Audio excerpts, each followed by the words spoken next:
Good morning সবাইকে। আজকে আমি আলোচনা করতে যাচ্ছি এসপিএসএস এ কিভাবে ডাটা মার্জ করতে হয় এবং অ্যাপেন্ড করতে হয়। তো চলুন আমরা ডাটা ওপেন করি। ফার্স্ট অফ অল আমাদের ডাটা ওপেন করতে হবে, এসপিএসএস সফটওয়্যারটা ওপেন করতে হবে। আর একটি কথা, এই যে এক্সাম্পল ডাটা, এই ডাটাটা আমি আমার গিটহাব অ্যাকাউন্টে আপলোড করব। লিঙ্কটি আমি ভিডিও ডেসক্রিপশনে দিয়ে রাখতেছি, আপনারা ডাটাটা ডাউনলোড করবেন। ডাউনলোড করে আপনারা প্র্যাকটিস করবেন। সো আমরা এখন যাচ্ছি, ডাটা ওপেন করতে যাচ্ছি।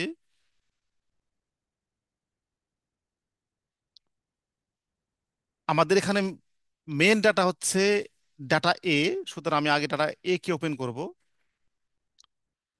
সুতরাং আমি রাখছি ডি ড্রাইভে, এবিসি ফোল্ডারের মধ্যে একটি এসপিএসএস আছে। এই এই ডাটাগুলো কিন্তু আমি অলরেডি গিট হাবে আপলোড করেছি, আপনি ডাউনলোড করবেন প্লিজ। ওপেন করলাম। এই হচ্ছে আমার ডেটা সেট।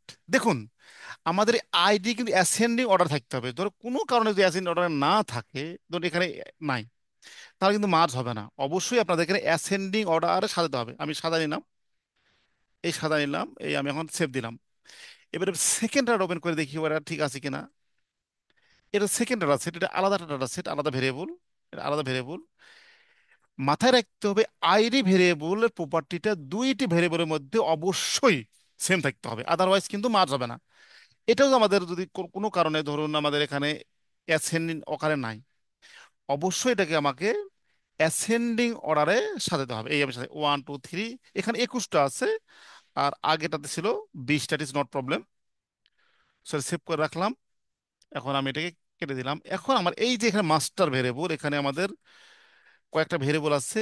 এই ডাটার সাথে আমি এই যে ডাটা বি, সেটা মার্জ করব। তো কিভাবে করব দেখুন, go to data, then there is option merge. মার্জে ক্লিক করার পরে ভেরিয়েবল, আমরা ভেরিয়েবল মার্জকে বলবো মার্জ, আর কেসকে বলবো অ্যাপেন্ড। Click variable. এখন আমার ব্রাউজে ক্লিক করে কোথায় ডাটা আছে, ডাটা আছে আমাদের D drive, ABC folder, SPSS. আমরা মার্জ করব হচ্ছে ডেটা বি। ডেটা বি কে আমি ক্লিক করলাম। ডেটা ক্লিক করার পরে দেখুন এখানে কয়েকটা অপশন আছে। প্রথম কথা, আইডি ভেরিয়েবলটা আমি নিয়ে আসলাম এই কি ভেরিয়েবল হিসাবে। এই যে ম্যাচ কেস, এখানে আবার ক্লিক করতে হবে। ক্লিক করে আমি এখানে নিয়ে আসলাম। আসার পর দেখুন এখানে কিন্তু আছে বোথ, নন অ্যাক্টিভ। আমরা সবসময় অ্যাক্টিভে ক্লিক করে রাখবো, কারণ আমরা এই যে মাস্টার ফাইল, এটাকে আমরা যেটা আমাদের ওপেন আছে এটাকে মাস্টার ফাইল হিসেবে আমি কনসিডার করতেছি। এখন আমি ক্লিক করব। এই ক্লিক, এই দেখুন, এই দেখুন ডাটাটা মার্জ হয়ে গেছে। আগে ছিল এই কটা ভেরিয়েবল, এই কটা ভেরিয়েবল মার্জ হয়ে গেছে, কিন্তু এখানে ডাটা ভি ভেরিয়েবল একটা আইডি বেশি ছিল, এই জন্য মাস্টার ফাইলে এটা ব্ল্যাঙ্ক আছে, আর যেটা ইউজিং সেটাতে ডাটা আছে। এই হচ্ছে আমার মার্জিং অপশন। এইভাবে আমরা এটা মার্জ করতে করি। এটা আমি সেভ করে রাখবো, বাট আমি সেভ করতেছি না। যদি আমি এটা সিনটেক্সে করতে চাই তাহলে কিভাবে করবো? এটা সিনটেক্সে সবাই জানি আমাদের, যে